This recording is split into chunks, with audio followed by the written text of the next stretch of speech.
Hello friends, हम इस video में स्टडी करते हैं रुधिर वर्ग की। रुधिर वर्ग ब्लड ग्रुप से।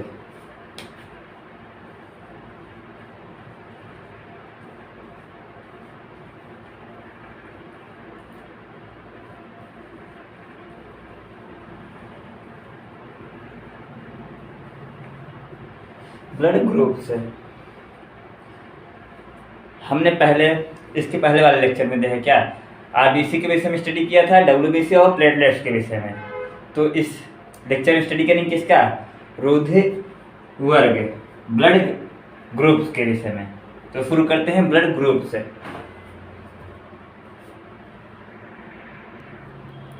सबसे पहले सर्वप्रथम याद कर सकते हैं, सबसे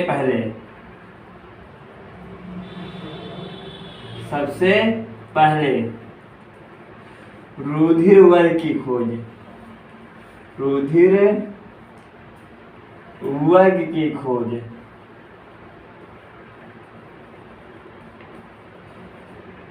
वैज्ञानिक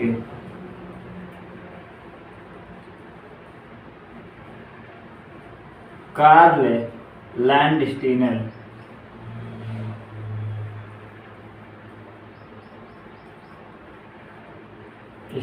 ने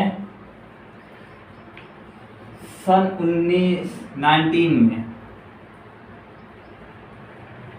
किया था। सबसे पहले रुधिर वर्ग की खोज वैज्ञानिक कार्ल लैंडस्टीनर ने सन 1900 में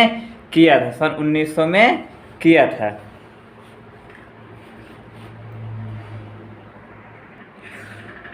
सबसे पहले रुधिर वर्ग की खोज वैज्ञानिक कार्ल लैंडस्टीनर ने सन 1900 ईस्वी में किया था। प्राचीन काल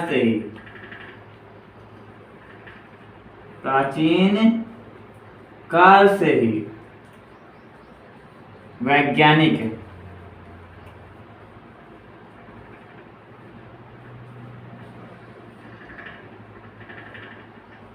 वैज्ञानिकों ने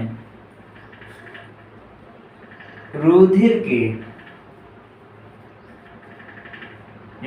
का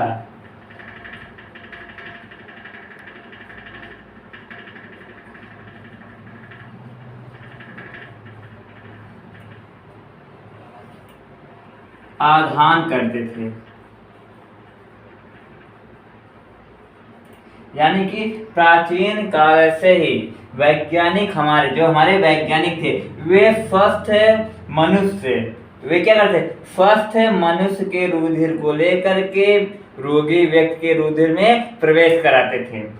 मान लेते हैं जब कोई व्यक्ति जब किसी व्यक्ति को चोट लग जाती थी अथवा जल जाता था, तो उसके शरीर में रुधिर की कमी हो जाती थी। तो वैज्ञानिकों ने प्राचीन काल से रुधिर आधान के द्वारा, यानी कि स्वस्थ मनुष्य से रुधिर ग्रहण करके रोगी व्यक्तियों को देना, क्या कहलाता है, रुधिर आधान कहलाता है। इसे कहते हैं हम अंग्रेजी में बोलते हैं ब्लड ट्रांसफ्यूजन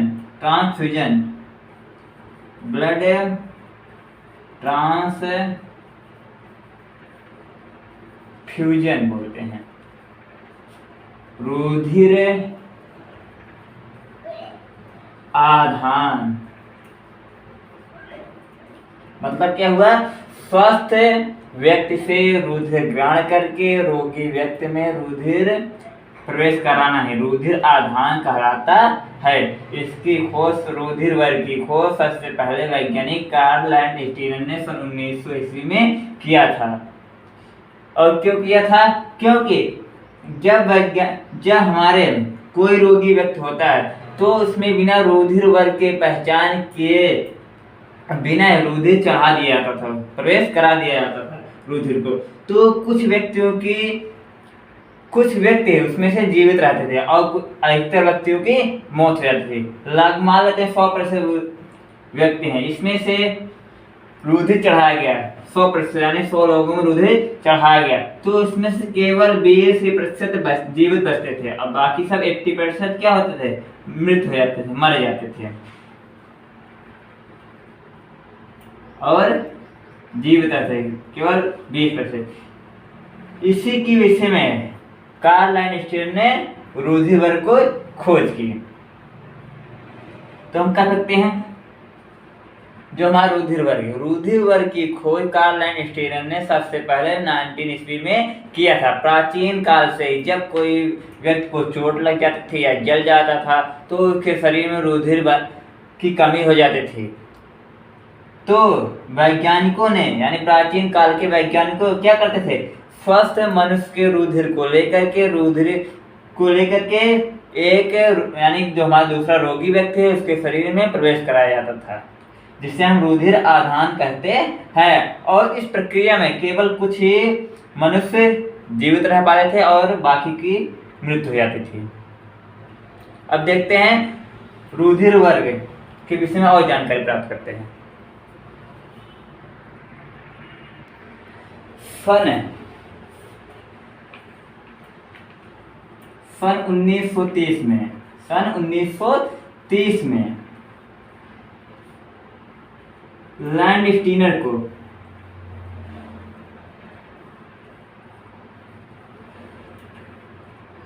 नोबेल पुरस्कार से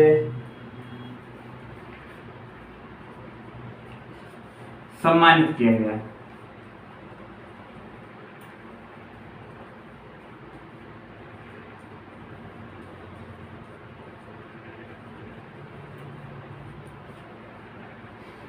और कार्ल लाइनस्टीन ने क्या बताया कि सभी व्यक्तियों में रुधिर वर्ग एक समान नहीं होते हैं। तो सबसे पहले रुधिर वर्ग की खोज कार्ल लाइनस्टीन ने सन 1900 ईस्वी में किया और उनको सन 1930 में नोबेल पुरस्कार से सम्मानित किया गया। और प्राचीन काल से जब कोई व्यक्ति के शरीर में घाव हो जाता था, चोट लग जाती थी या किसी कारणवश उसका शरीर जल जाता था तो उसके शरीर में रुधिर नहीं बनते यानी रुधिर की कमी हो जाती थी। तो वैज्ञानिक क्या करते थे यानी डॉक्टर लोग तो स्वस्थ व्यक्ति से रुधिर ग्रहण करते थे और रोगी व्यक्ति में इंजेक्ट करा देते थे, प्रवेश करा देते थे, किंतु उसमें से लगभग कुछ व्यक्ति ही जीवित रहते थे और कुछ व्यक्ति मर जाते थे। तो कार्ल लाइनस्टीन ने बताया कि सभी व्यक्तियों में रुधिर वर्ग एक समान नहीं होता है, अलग अलग प्रकार के होते हैं, जिसके कारण से जो लाल रुधिराणु होते हैं वे आपस में आकर के एक दूसरे से चिपक जाते हैं, जिसके कारण लोगों की मृत्यु हो जाती है, रोगी व्यक्ति की मृत्यु हो जाती है। तो उन्होंने क्या बताया कि जो रुधिर देता उसे दाता कहते हैं। दाता रुधिर देने वाले को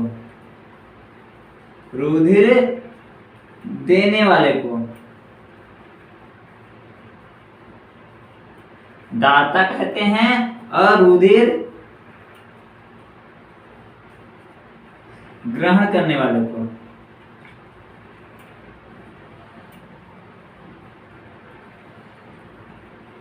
को प्रापक कहते हैं। इसे कहते हैं प्रापक,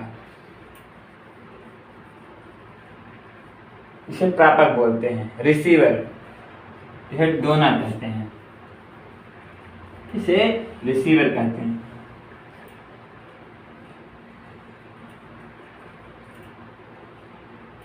तो कार्ल लाइनस्टीन ने बताया कि प्रत्येक मनुष्य में रुधिर वर्ग एक समान नहीं होते हैं और जब इनको यानी दाता से प्रापक को रुधिर दिया जाता है तो उनके लाल रुधिराणु जो आरबीसी होते हैं आपस में आकर के चिपकने लगते हैं और चिपकने के बाद वे क्या स्कंदित हो जाते हैं। एक ब्लड का क्या होता है, रुधिराणुओं का थक्का जम जाता है, जिसके कारण मनुष्य की मृत्यु हो जाती है, रोगी व्यक्ति की मृत्यु हो जाती है। तो कार्ल लाइनस्टीन ने पता लगाया कि जो हमारे लाल रुधिराणु होते हैं वे उनका जो कला होता है कोशिका कला होता है, लाल रुधिराणु के कोशिका कला जो होती है और इनका प्लाज्मा जो होता है, इनका कला जो होती है और प्लाज्मा जो होता है, यानी जो इनके कला होती है उसमें विशेष प्रकार के प्रोटीन होते हैं। जो कला होती है इसमें विशेष प्रकार के प्रोटीन होते हैं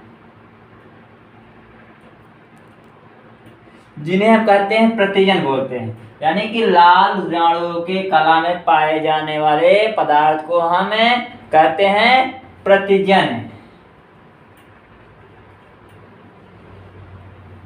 और जो प्लाज्मा में पाए जाएंगे उन्हें बोलेंगे हम प्रतिरक्षी बोलेंगे। जो प्लाज्मा में होंगे उन्हें हम बोलेंगे प्रतिरक्षी। कार्ल लाइनस्टीन ने क्या बताया कि जो हमारा लाल यानी रेड ब्लड कॉर्पस्कल्स होता है, लाल रुधिर कणिकाएं होती हैं, इनके कला में प्रतिजन होता है। एक प्रकार का प्रोटीन होता है जिसे हम कहते हैं प्रतिजन कहते हैं। और इनके प्लाज्मा में जो प्रोटीन होती है उसे हम प्रत्यक्षी कहते हैं, प्रत्यक्षी कहते हैं। तो इसके विषय में आगे देख लेते हैं, जगह नहीं है अभी तो देखते हैं क्या है प्रतिजन और प्रतिरक्षी। देखते हैं प्रतिजन क्या है। प्रतिजन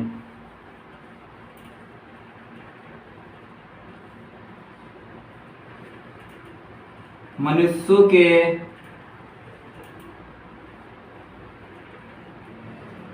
लाल रुधिर कणिकाओं में, लाल रुधिर कणिकाओं में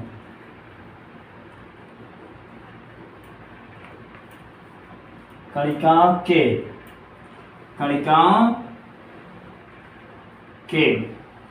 कोशिका कला में, कोशिका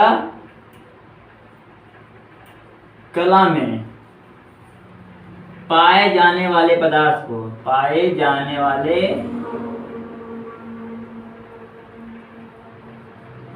पदार्थ को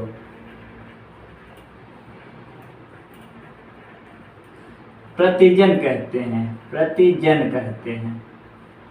पाए जाने वाले पदार्थ को हम प्रतिजन कहते हैं। इसे हम कहते हैं एंटीजन भी कहते हैं।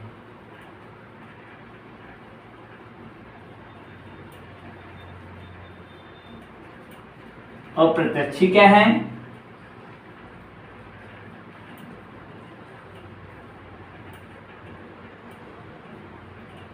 मनुष्यों के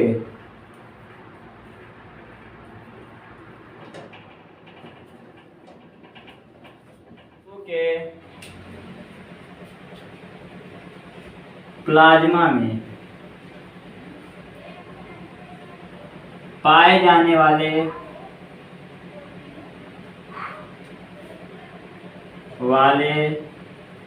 पदार्थ को प्रतिरक्षी कहते हैं।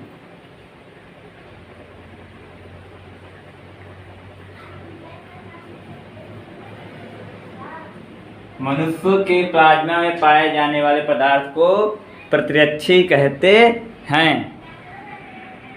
जो हमारे प्रतिजन होते हैं, प्रतिजन दो प्रकार के होते हैं। प्रतिजन दो प्रकार के होते हैं। प्रतिजन ए और प्रतिजन बी।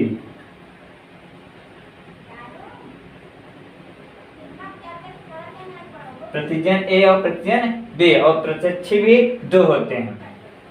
प्रत्यक्षी हमारा पहला है ए होता है, प्रत्यक्षी ए और प्रत्यक्षी बी। प्रत्यक्षी ए और प्रत्यक्षी बी, इसे हम अल्फा कहते हैं। हम इसे अल्फा कहते हैं, इसे अल्फा कहते हैं, इसे बीटा कहते हैं। प्रत्यक्षी हमारा जो है एक अल्फा होता है, एक बीटा होता है। एक अल्फा और एक बीटा।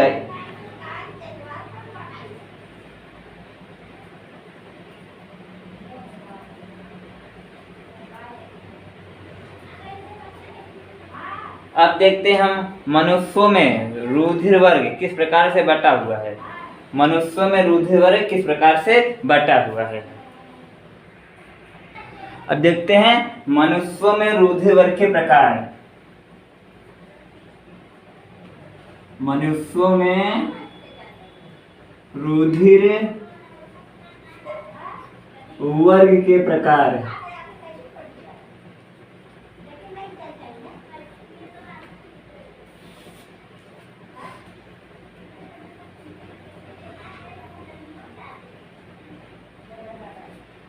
लाल घ्राणों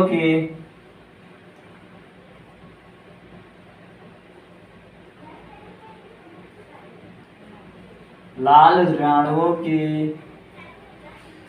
कोशिका कला में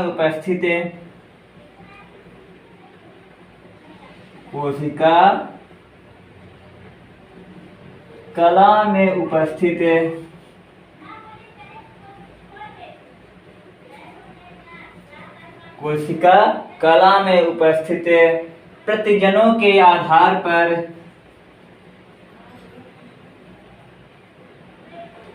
यानी प्रतिजन किसे कहते हैं? प्रतिजन एंटीजन्स को कहते हैं।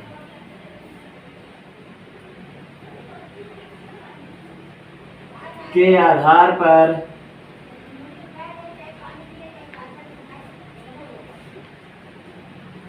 वैज्ञानिक लैंडस्टीनर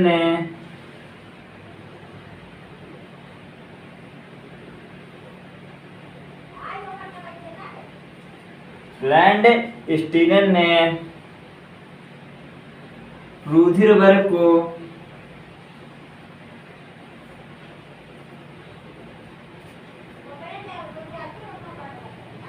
चार श्रेणियों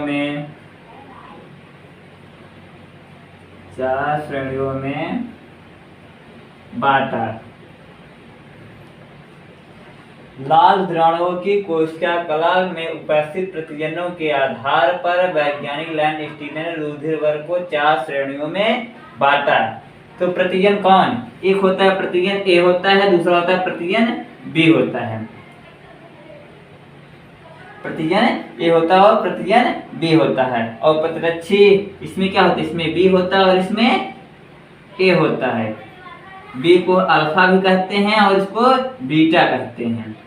तो हम देखते हैं श्रेणियों में, यानी रुधिर वर्ग में उपस्थित, यानी रुधिर कितने प्रकार की श्रेणियों में बांटा गया है और रुधिर वर्ग में कौन कौन से प्रतिजन होते हैं और कौन कौन से प्रतिरक्षी पाए जाते हैं। तो लैंडस्टीनर के, अब देखते हैं क्या, लैंडस्टीनर के रुधिर, यानी लैंडस्टीनर ने रुधिर वर्ग को 4 श्रेणियों में बांटा और उन 4 श्रेणियों को देखते हैं और देखते हैं कि इसमें कौन से प्रतिरक्षी पाए जाते हैं और कौन से प्रतिजन पाए जाते हैं। तो हम बनाते हैं, डायग्राम बनाते हैं इसका।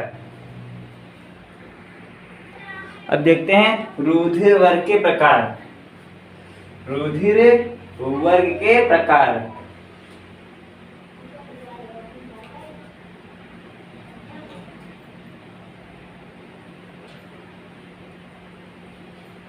रुधिर वर्ग के प्रकार तथा उसमें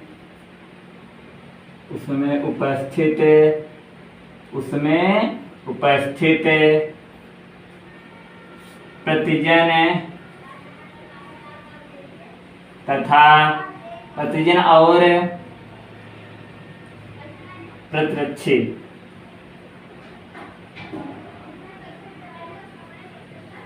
अब देखते हैं रुधिर वर्ग कितने प्रकार के होते हैं तथा रुधिर वर्गों में कौन से प्रतिरक्षी पाए जाते हैं और कौन से प्रतिजन पाए जाते हैं। एक तरफ लिखते हैं हम क्या, क्रम संख्या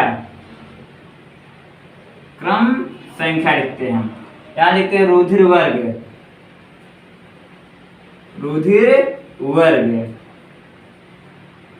और यहाँ लिखते हैं हमें प्रतिजन, यहाँ लिखते हैं प्रतिरक्षी।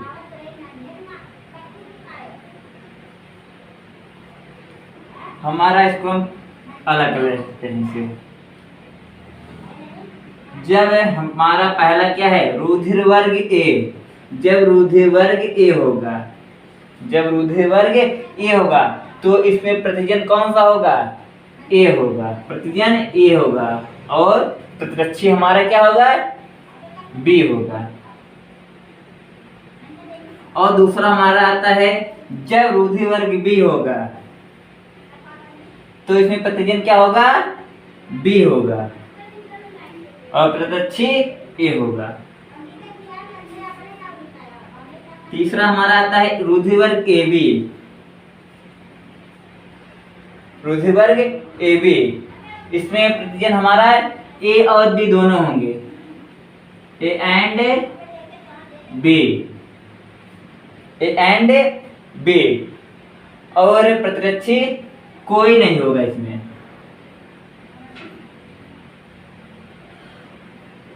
उसके बाद हमारा चौथा रूधि वर्ग ओ, रूधि वर्ग ओ, इसमें प्रतिजन कोई नहीं, प्रतिजन कोई नहीं होगा और प्रत्यक्षी हमारा होगा ए भी हो सकता है और बी भी हो सकता है, इसमें दोनों हो सकते हैं।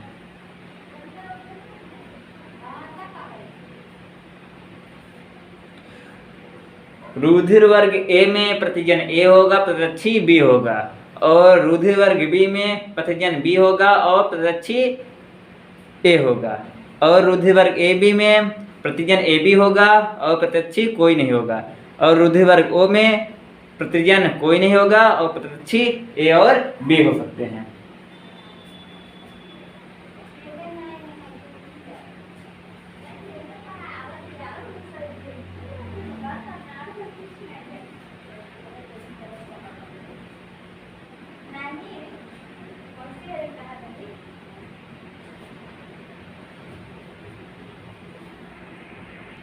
अब देखते हैं कौन रुधिर वर्ग किसको दे सकता है। जो हमारा रुधिर वर्ग ओ को, रुधिर वर्ग ओ को दाता कहते हैं, दाता, और रुधिर वर्ग ए बी को ग्राही कहते हैं, ग्राही।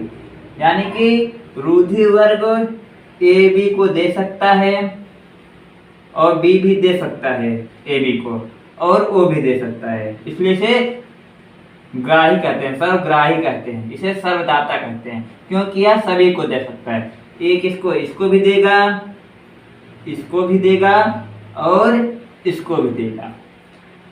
रुधिर वर्ग ए सदैव किसको देगा, केवल ए को देगा और बी को देगा, ए को देगा और ए बी को देगा, ए को और ए बी को। रुधिर वर्ग बी सदैव बी को और ए बी को।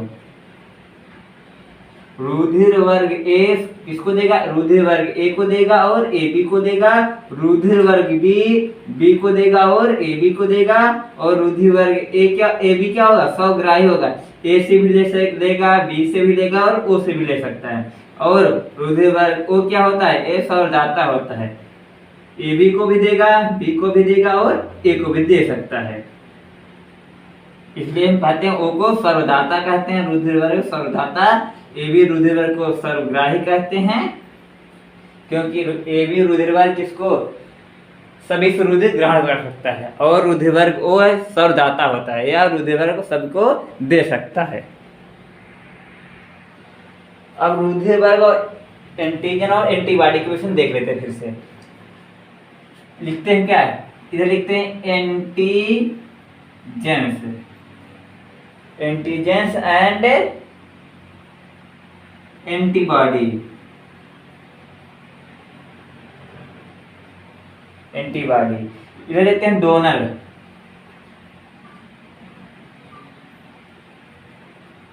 यहाँ लिखते हैं हम डोनर लिखते हैं, उधर लिखते हैं यूनिवर्सल डोनर्स कर लिखते हैं, यूनिवर्सल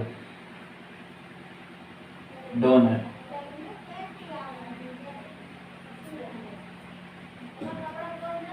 और इधर लिखते हैं ग्राही को लिखते हैं रेसिपिएंट्स,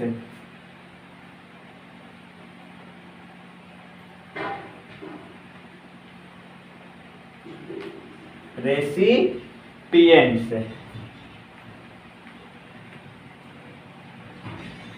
एंटीजन और एंटीबॉडी देखते हैं।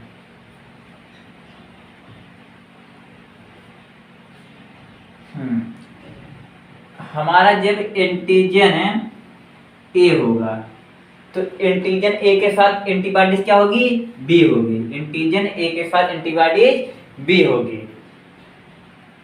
इसे हम अलग कर लेते हैं इस प्रकार से।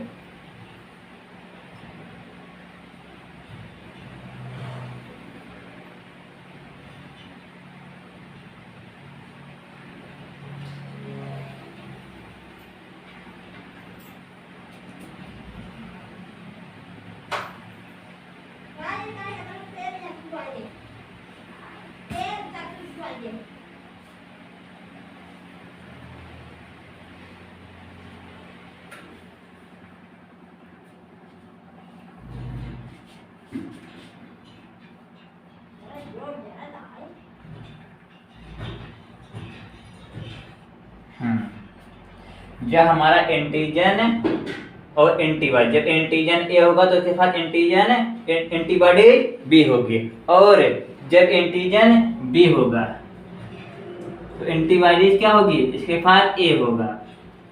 और जब हमारा एंटीजन ए बी हो, जब हमारा क्या रुधिर वर्ग ए बी होगा, हमारा रुधिर वर्ग, जब हमारा एंटीजन ए बी होगा तो एंटीबॉडी इसमें कोई नहीं होगी, एंटीबॉडी नन, कोई नहीं।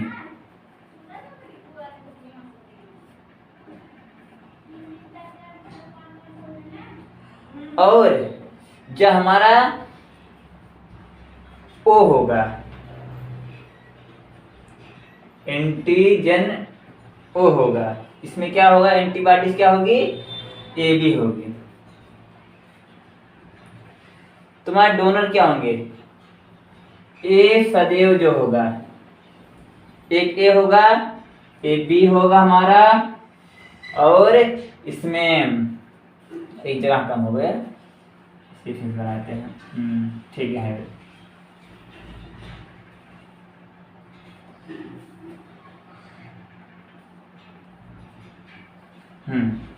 और इसमें क्या होगा, ए बी होगा।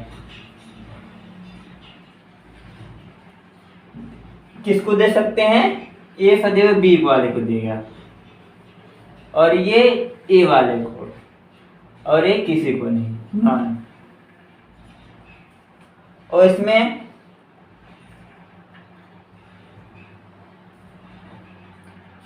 ऐसे बना लेते हैं, इसे सीधा सीधा, पहले गड़बड़ होगा थोड़ा सा, यहाँ मिटाते हैं ऐसे।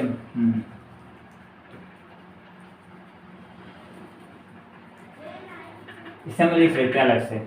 यहाँ पे हमारा एंटीजन जब ए होगा और एंटीबॉडी बी होगी, ठीक, इसमें एंटीजन हमारा होगा बी होगा और एंटीबॉडी ए होगी।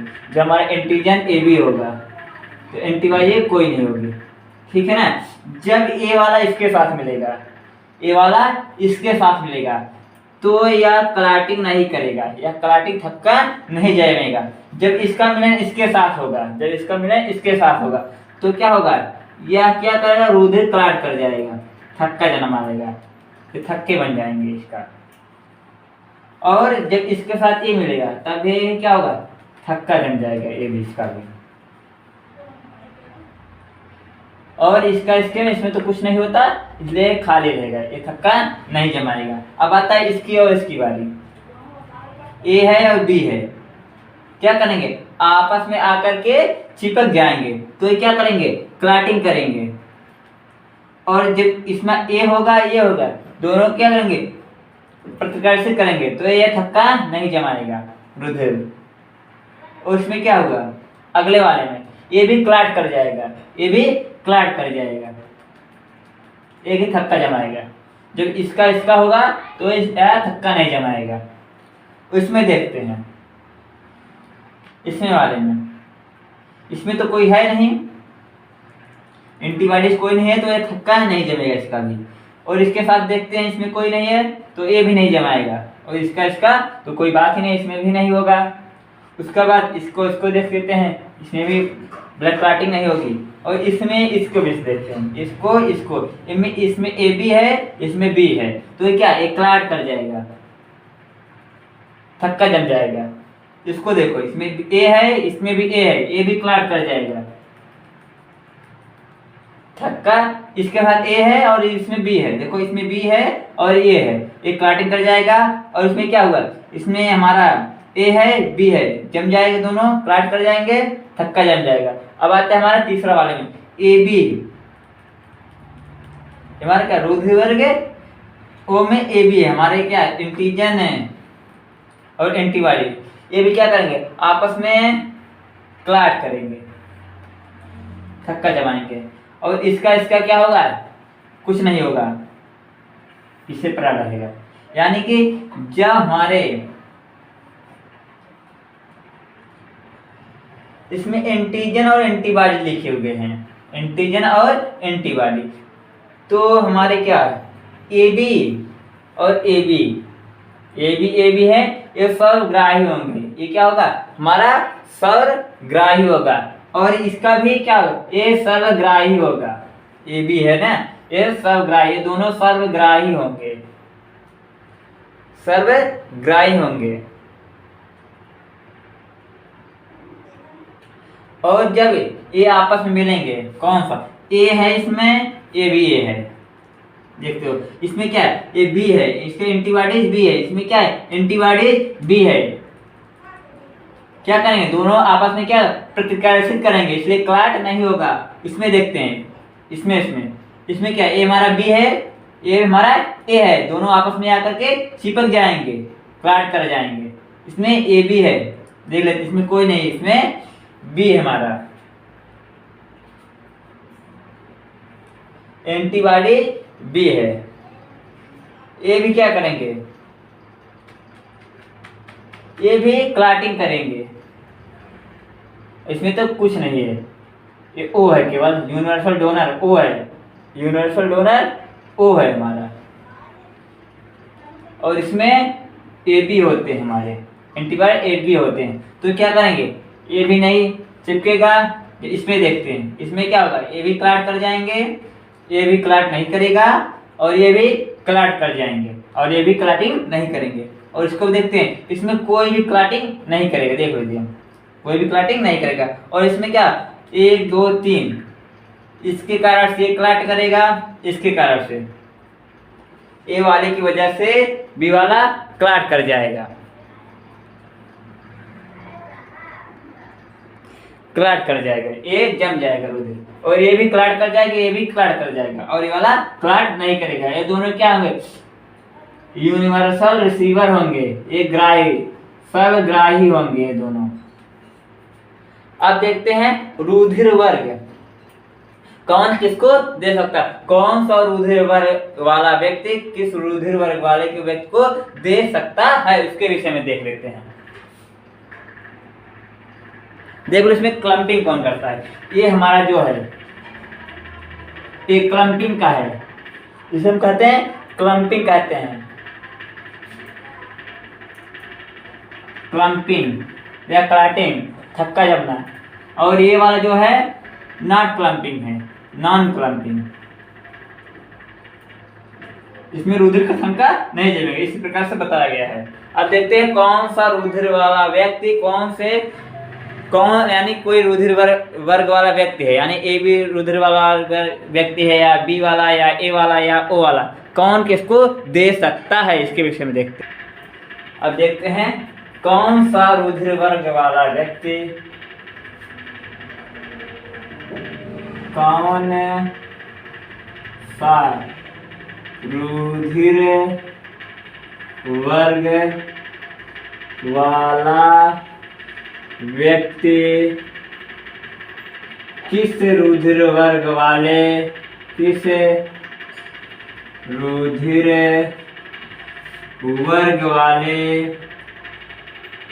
व्यक्ति को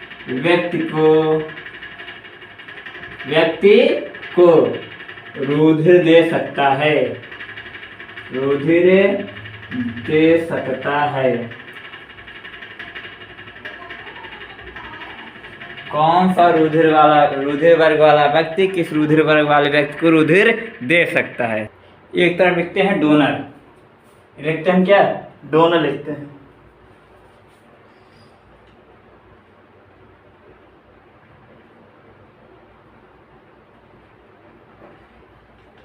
यहाँ लिखते हैं डोनर।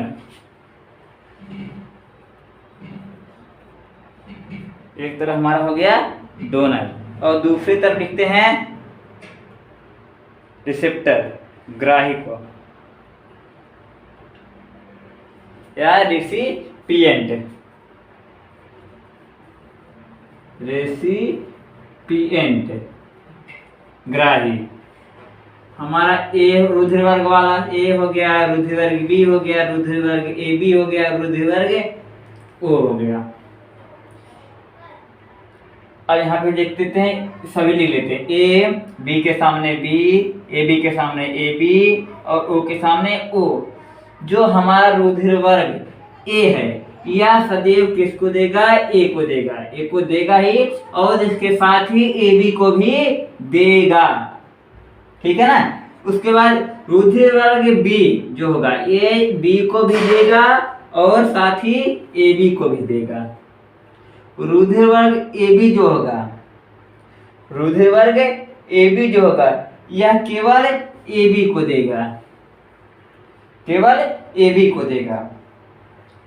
और रुधिर वर्ग ओ जो है यह किसको देगा? ए को देगा, बी को देगा, ए बी को देगा और ओ को भी देगा।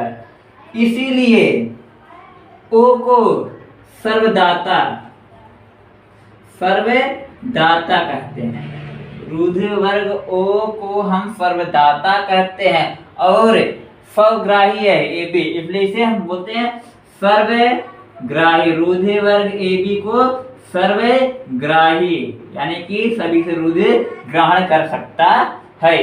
क्या है? कौन से रुधिर वर्ग वाला व्यक्ति, मान लेते हैं कोई व्यक्ति रुधिर वर्ग वाला ए है, यानी उसका व्यक्ति का रुधिर ए है, वह व्यक्ति किसको देगा? रुधिर वर्ग ए को दे सकता है और ए बी को दे सकता है। मान लेते हैं व्यक्ति का रुधिर वर्ग बी है, वह किसको देगा? बी को देगा और ए बी को दे सकता है। मान लेते दूसरा व्यक्ति हमारा ए बी है, वह रुधिर वर्ग ए बी वाला है, वह किसको देगा? केवल ए बी को देगा। और रुधिर वर्ग ओ है जिसका, यानी जिस व्यक्ति का रुधिर वर्ग ओ है, वह सभी को देगा। ए को भी देगा, बी को भी देगा, ए बी को देगा और ओ को भी दे सकता है। अब देखते हैं रुधिर वर्ग किस प्रकार से ज्ञात किया जाता है। रुधिर वर्ग किस प्रकार से ज्ञात करते हैं? रुधिर वर्ग को हम किस प्रकार से ज्ञात करते हैं कि ये व्यक्ति रुधिर वर्ग ए वाला है, ये दूसरा व्यक्ति रुधिर वर्ग बी वाला है, तीसरा व्यक्ति रुधिर वर्ग ए बी वाला है, चौथा व्यक्ति कैसा है? रुधिर वर्ग ओ वाला है। इसके विषय में कैसे जानकारी प्राप्त करेंगे, यानी कि रुधिर वर्ग की पहचान किस प्रकार से की जाती है। रुधिर वर्ग की पहचान, अब देखते हैं क्या रुधिर वर्ग की पहचान करना।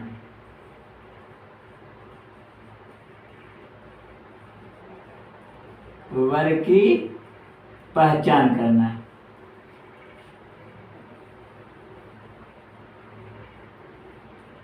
कि कैसे व्यक्ति में कौन सा रुधिर वर्ग है। तो डॉक्टर कहते क्या है? सबसे पहले डॉक्टर जो होते हैं बाजार से क्या करते हैं? सीरम लाते हैं, एरोधी सीरम, एरोधी सीरम यानी कि जिसमें हमारा रोधी यानी कि हमारे जो होते हैं एंटी सीरम होते हैं, जिन्हें कहते हैं एंटी सीरम कहते हैं, एंटी रोधी सीरम लाते हैं। और एक लेते हैं विरोधी सीरम लाते हैं। सीरम क्या है?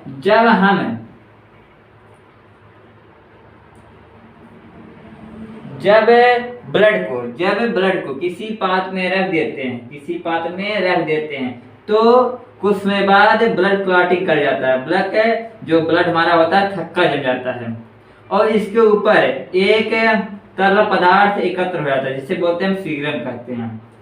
सीरम, यह तरल पदार्थ क्या कहलाता है? सीरम कहलाता है। तो डॉक्टर करते क्या है? सबसे पहले बाजार से ए एंटी सीरम लाते हैं और बी एंटी सीरम लाते हैं, ठीक है ना। उसके बाद करते क्या है? ये व्यक्ति के शरीर से, डॉक्टर व्यक्ति के शरीर से रुधिर निकालता है और इसको एक स्लाइड पर रख लेता है और दूसरा स्लाइड लेता है, 2 स्लाइड लेते हैं, ठीक है ना। इस पे एक बूंद इसका गिरा देता है ए वाले का और दूसरे पे बी वाले का।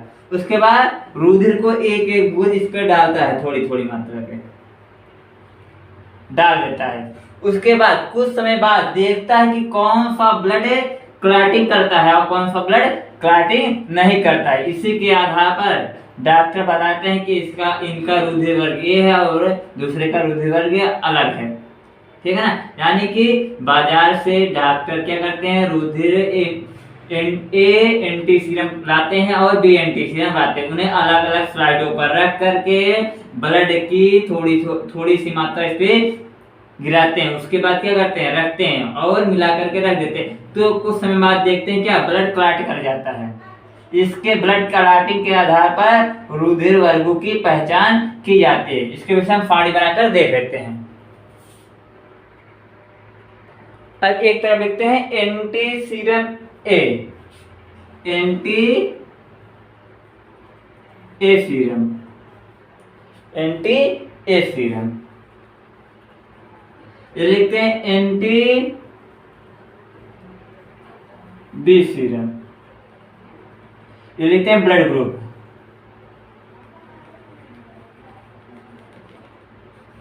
ठीक, जब हमारा ब्लड ग्रुप ए लिख लेते हैं, इधर बी, इधर ए बी, इधर ओ, तो क्या होगा, इधर से एंटी सीरम, उधर से ब्लड ग्रुप मिलाए जाएंगे आपस में। तो क्या उसका और इसका क्या करेंगे, क्लॉट कर जाएगा, क्लम्पिंग कर जाएगा और इसको मिलाएंगे, ये क्लॉटिंग कर जाएंगे इसी प्रकार से।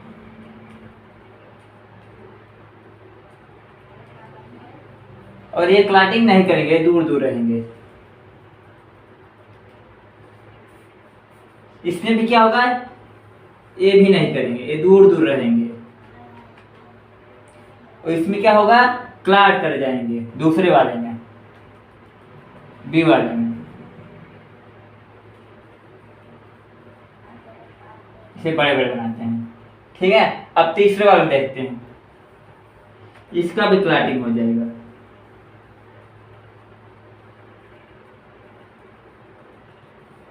और इसमें भी क्लॉटिंग कर जाएंगे।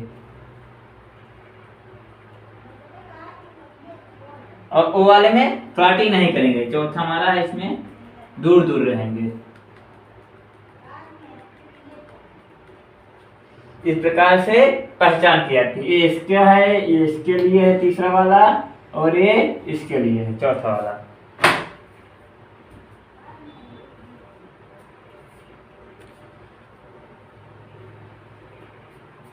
हमारा एंटी सीरम ए है, एंटी सीरम बी है और ब्लड ग्रुप ओ है।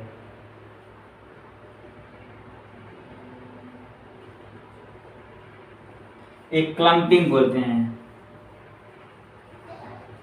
यानी थक्का जमना, और दूसरे बोलते हैं नॉन क्लम्पिंग, थक्का न जमना। इस प्रकार हम रुधिर वर्ग की पहचान कर सकते हैं।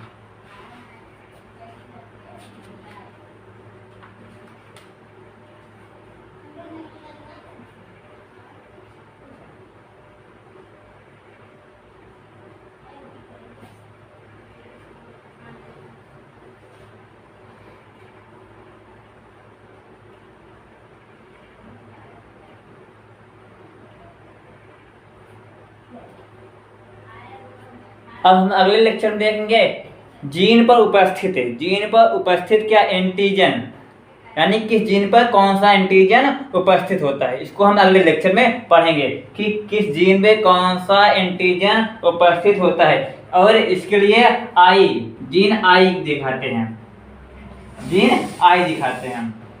यदि रुधिर वर्ग ए है तो इसके ऊपर ए लिख लेते हैं, और अगर ए है इसको हम क्या देख लेते हैं, यहाँ पर रुधिर वर्ग ए है तो इसको लिखते हैं क्या, जीन के रूप में ए आई ए, या इसे आई ए या आई ओ भी लिख सकते हैं, ठीक है। और बी है तो इसे जीन के रूप में क्या लिखेंगे, आई बी या आई बी, ठीक है। और इसे या कर क्या लिखते हैं, आई बी या आई ओ, इस प्रकार लिख सकते हैं। और ए बी है तो क्या आई ए और आई बी ये लिखेंगे। यदि ओ है इसे लिखेंगे क्या, आई ओ और आई ओ, आई नॉट भी कहते हैं आई, ठीक है ना। इस प्रकार से जीन के रूप में लिखेंगे। तो हम देखेंगे बाद में इनके ऊपर क्वेश्चन है, यदि किसी व्यक्ति के रुधिर वर्ग ए है, ठीक ना, तो उसकी शादी किसी स्त्री रुधिर वर्ग बी वाले से कराई जाती है, तो उनके संतानों में रुधिर वर्ग क्या होगा, इस प्रकार से हम देखेंगे। उसके बाद आरएच फैक्टर देखेंगे। आरएच फैक्टर, आरएच फैक्टर क्या है इसके विषय में पढ़ेंगे। ये भी दो होते हैं, आरएच प्लस फैक्टर और आरएच माइनस फैक्टर।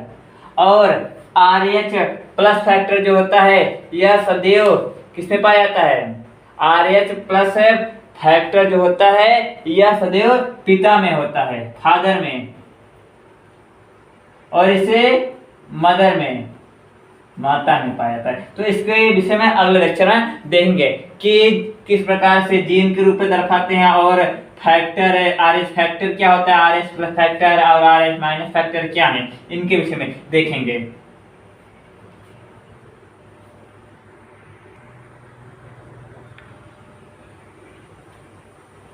देखो